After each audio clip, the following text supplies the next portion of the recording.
Hey everyone, welcome to the video. This one we're going over my NASCAR cheat sheet for tomorrow night's race at Las Vegas, the South Point 400. This is the second race at Las Vegas. I apologize for not being able to post a NASCAR video last week. The timing of it was pretty terrible with NFL being on and MLB was on. I was doing like 50 million things at once. I had my spreadsheet done for the people on Patreon, but it was just impossible for me to get a video out and do everything else I had to do. So I apologize, but I am back this week. The timing is much better. I am happy because I don't have to stress over doing 300 things at once.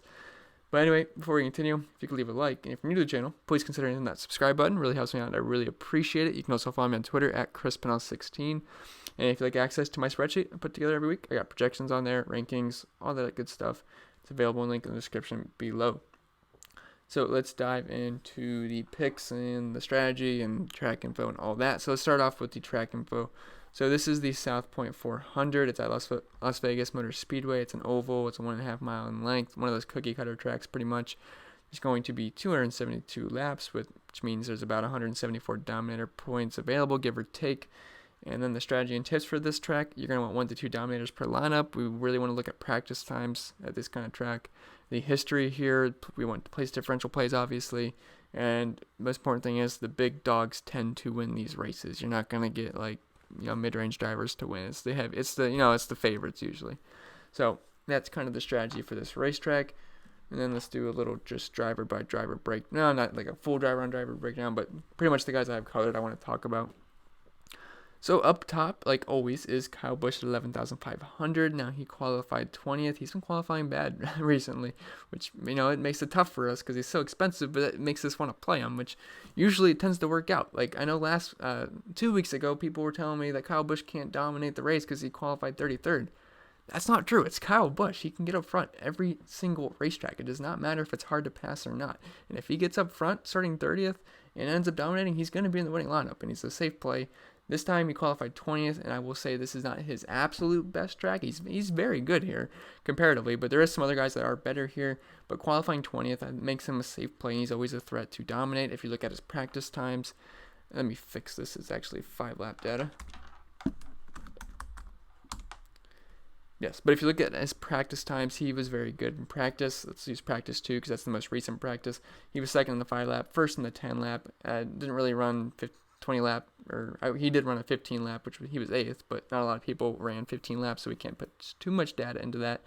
I will say Brad Keselowski looked good in that, but we'll go over that when we get to him. But yeah, Kyle Busch, he was good in practice. He's pretty solid here. I will say there's some other drivers that are better here, but still, it's a very good racetrack for him. Averaging 50 DraftKings points per race here. Now, he normally qualifies a lot higher, so you'd have to assume that's going to bump up if he would qualify 20th every single race. Average driver rating of 104. Average finish of 7.6. He's in the top 5 60% of the time. Top 10 80% of the time. Top 15 80% of the time. He's averaging running position of 8. Average 15 fast laps per race. Only averaging 12 laps led per race, which is a little concerning, which I don't have him tagged as a dominator. Now, he can definitely dominate a race. I'm just saying he's more of a place differential play for me this weekend. So I do like Kyle Busch. I think he is in play. I just don't like the price tag, and I do prefer some other guys this weekend, so I probably will be underweight on Kyle Busch, but I'm definitely going to have exposure to him. And Denny Hamlin, not too interested this weekend, just a little too expensive for me. I know he's been good, but going to pass. He's only averaging 22 DraftKings points per race here, so someone I'm going to pass on at that price tag. I'd much rather play Martin Truex Jr. at 10,700. He qualified 24th, and this is a pretty good track for him. He was 6th in I apologize, he did not run a 10-lap, but he was 8th in the 5-lap and 4th in the 5-lap in practice 1. But if you look at his history here, it's been pretty good. I gotta decrease this size. Okay. So he's averaging 74 DraftKings points per race here, which is actually the most of any driver. Average driver rating of 116.4, which is tied for second behind Joey Logano, which I do like Joey Logano a lot this week, so I will mention him later. And he's at a ceiling driver rating of 147.6, average finish of 5.4. Does have a win here in the past 5 races.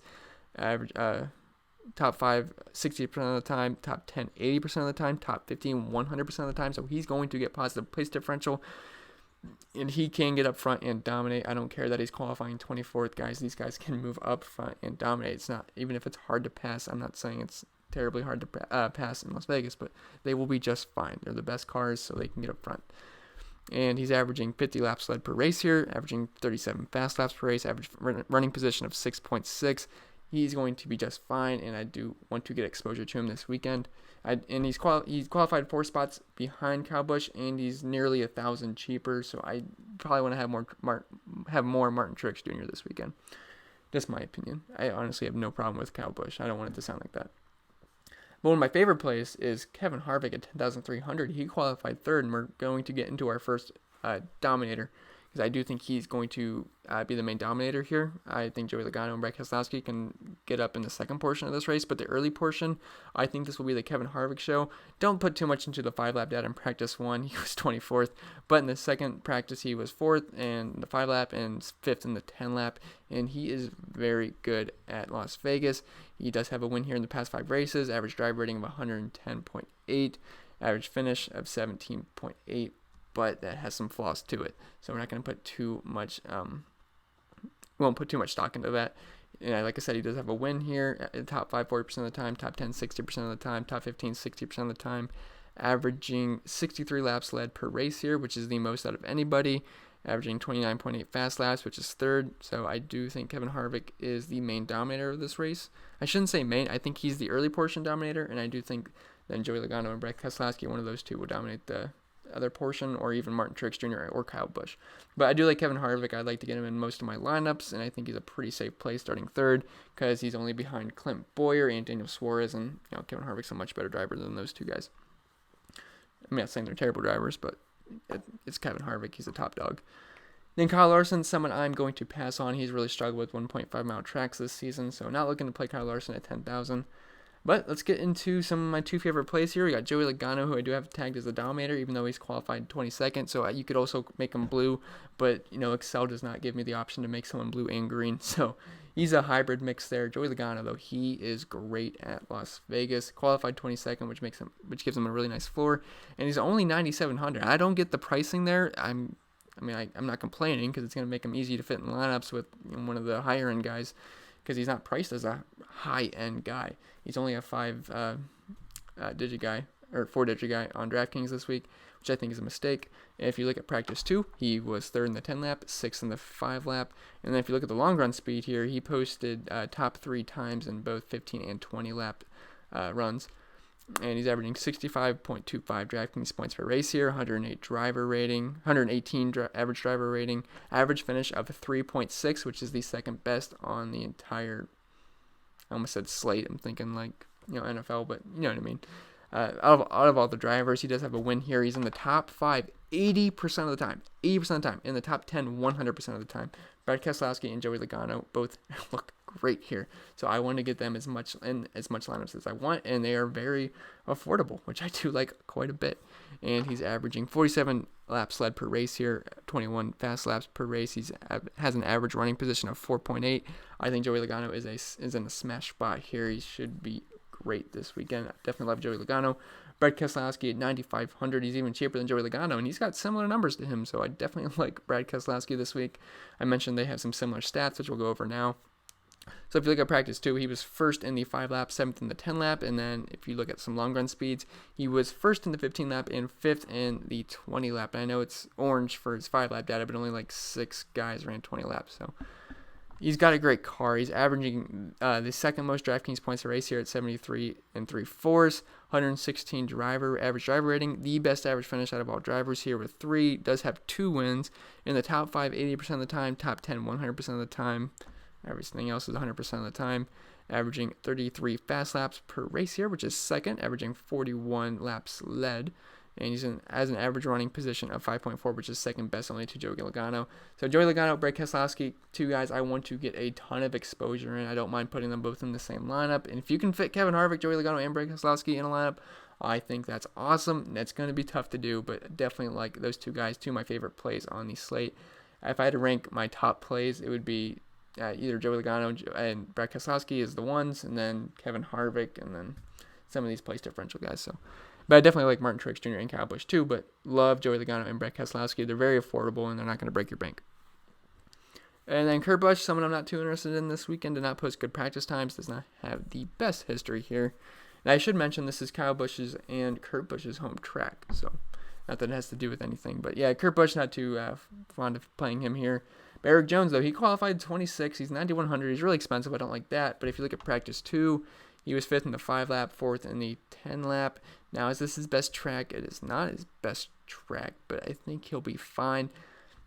I mean, he qualified 26, but at 9,100, I don't think I'm going to end up playing too much Eric Jones, but I do think he is in play because it's going to be hard to afford him, and he's not going to be a dominator, so that's the only thing. If you can throw him, if he fits in your lineup somehow, I think it's fine. He should have a safe floor here. I mean, he's a really good driver, so no problem with Eric Jones, just someone that's going to be hard to fit in your lineups this weekend. Chase Elliott, not too interested, and he had a good practice too, and he had some good long run speed, but starting 8th, I don't hate it, I guess. He does have an average finish of 9 here, average driver rating of 95, average DraftKings points 36, but I mean, I guess he's fine. I should give him the GPP tag, but not someone I'm in love with. Ryan Blaney, I do like Ryan Blaney a lot. He's qualified 23rd. Team Penske, they smash her, and he's part of Team Penske. He's in the 12 car. Practice numbers were not great, but does have an average DraftKings points per race here of I'm sorry, I was getting Chase Elliott mixed up with Ryan Blaney, but okay, we're good now. So Ryan Blaney is averaging 36 DraftKings points per race here, average driver rating of 95, average finish of 9. Okay, yeah, that's why I was getting mixed up because I was looking at Ryan Blaney's numbers. That's why I didn't like Chase Elliott in the first place. I apologize for that, but so I don't really like Chase Elliott too much, but Ryan Blaney is just fine. Chase Elliott did have good practice numbers. I will give him that, but the track history is not the best here. So Ryan Blaney, do like him. He has performed well at Las Vegas, and Team Penske, like I said, smashes here. He was in the top 5 40% of the time in all these in the past 5 races, top 10 80% of the time, top 15 80% of the time. So I do think Ryan Blaney is in play at 8,700, qualified 23rd. If you want to stack up Team Penske, they didn't qualify very good, but they should have good cars during the race. So definitely love Team Penske stack if you want to do something like that. Now, Clint Boyer, he's an interesting play this week. He qualified on the pole. He's 8,500, but this is not one of his better tracks, and I can't see him hanging up there with Kevin Harvick looming right behind him when they start the race. So someone, I guess he's fine in GPPs if you think he can get up front and lead the early portion of the race, and if he pulls in the top 10. But I just don't see it happening. I think Kevin Harvick takes him over pretty quick. Clint Boyer might lead the first few laps, but Kevin Harvick should have the stronger car here. So I have him tagged as GPP play only. Would not play him in cash because I do not think he holds on to the lead.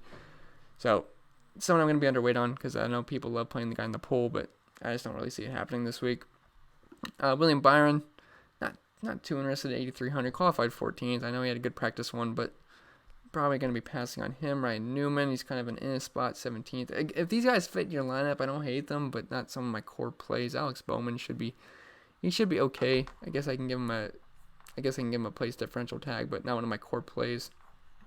Almirola starting 4th, not too interested in that, although I will say he has been pretty good here, averaging 42 DraftKings points per race, average finish of 12.2 in the top 10 60% of the time. I just don't like where he qualified. I do have Jimmy Johnson tagged as a GPP play, though. He qualified 9th, but he's only 7,700, and he's pretty good here. He's got some good practice numbers this weekend. He's averaging 47 DraftKings points per race, average driver rating of 88, and he does have a ceiling driver rating of 130 here in the past 5 races, so I do like that. Average finish of 13. If he finishes 13th and doesn't lead any laps, which I don't think he's going to, it's not going to be a very good fantasy day, but if he can hang in the top 10, I think he'll be fine at 7,700. He does have top 5 upside, not something I don't think it's going to happen, but and he's been in the top 5 20% of the time, top 15 60% of the time. So I think he can hang around where he started, and that wouldn't be too bad at 7,700. Daniel Suarez qualified too high for me. Matt DiBenedetto and Chris Buescher, though, these look like some really good place differential plays that are going to be popular this weekend. This has not been a great track for Matt DiBenedetto, but he's been a lot better this season. He's in better equipment. He's a good driver. He just got the Wood brothers, with Paul Menard retiring, so don't mind him starting 25th. Chris Buescher, though, he qualified 28th, and he's only 7,200, and he's been rock solid this season. He's one of the safest plays every week when he qualifies low. So definitely like Chris Buescher starting 28th. He's going to be very high owned. He's got an average finish of 19.4, but he's been great this season. So definitely like Chris Buescher. He's going to be a very popular place differential play. Ricky Stenhouse Jr., he's really cheap, but he qualified 12th, so there's not much upside there. And then whenever I play him, he crashes anyway, so I guess it's not really worth the risk. Paul Menard, though, 6,900. He qualified 21st. I don't hate it. Wood Brothers Racing, they're involved with Team Penske. So don't hate it. Team Penske cars perform really well here. Average DraftKings points per race here of 35.5. Average finish of 13.6. He's in the top 10, 40% of the time.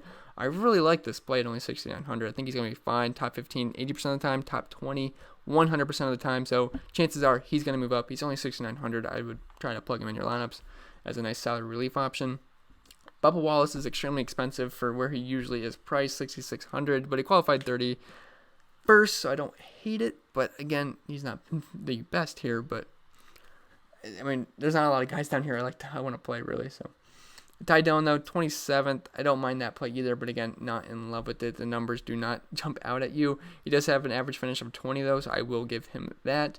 Hamrick, he qualified too high. Same with Ryan Preece. Ross Chastain's more of just a bottom guy. If he qualified 38th, I'd be interested. But I guess if you fit your lineup, it's not the worst. But I don't love it. Michael McDowell, David Reagan qualified way too high for me. Corey LaJoie starting 33rd. I think he's somewhat interesting. Does have an average finish of 27.8 here. And then the rest of these guys are absolutely trash, except Matt Tifft is not the worst driver in the world. So I guess just qualifying 29th though. It's a little too high for him, but if he can get you a top 30, I think you'll live. So we will give him the cheap tag. But everyone else, you're gonna have to get lucky if they can. You have to hope they just don't wreck out. So I think that's going to be it for this video. I hope it was helpful for you guys. I'm really sorry for not having a video last week. I love doing these videos, so it kind of sucked not being able to do one, but we got it out. There's plenty of time till the next race. We got about 25 hours, so hope it was helpful for you guys. Remember to leave a like, subscribe to the channel, and I'll see you guys in the next video.